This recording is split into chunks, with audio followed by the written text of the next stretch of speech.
Welcome to morning prayer for Tuesday in Holy Week.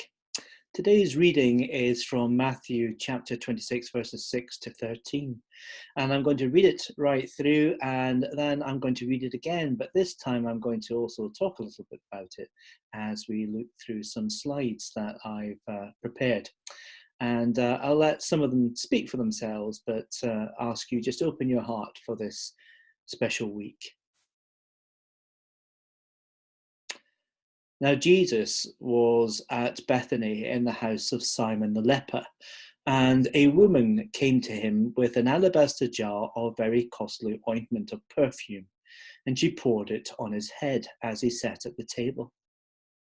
But when the disciples saw it, they were angry and said to him, "Why this waste? For this perfume, this ointment, could have been sold for a large sum and the money given to the poor." But Jesus, aware of all this, said to them, "Why do you trouble this woman? Leave her alone. She has performed a good service for me. For you always have the poor with you, but you will not always have me. By pouring this ointment on my body, she has prepared me for burial. Truly I tell you, whenever and wherever this good news is proclaimed in the whole world, what she has done will be told in remembrance of her." We have the story of Jesus in the house of Simon the leper. And as he is in this house preparing for a meal gathered with the disciples, a woman comes in and she breaks open this very expensive alabaster jar and she proceeds, while he sits at table, to pour it upon him.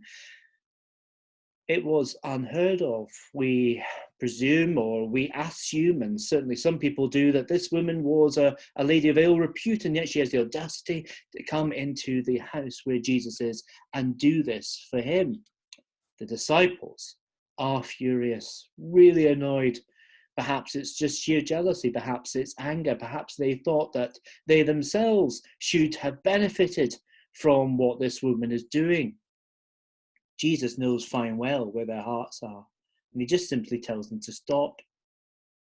Leave this woman alone, for what she has done is a very precious thing. You will have the poor with you always, says he, when they criticize that the money could have been used for the poor. But he said, you will not always have me.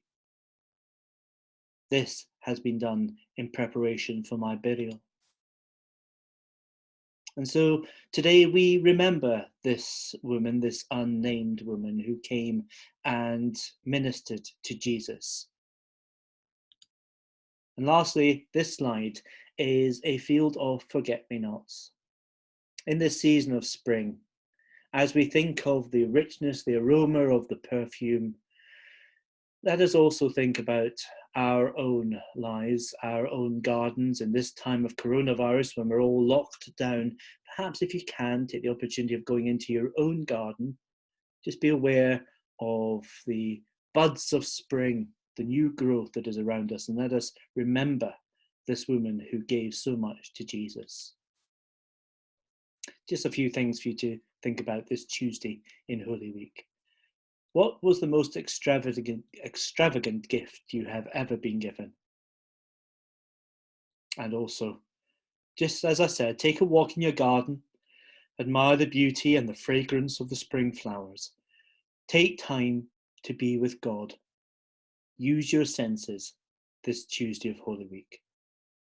God bless you now and always. Amen.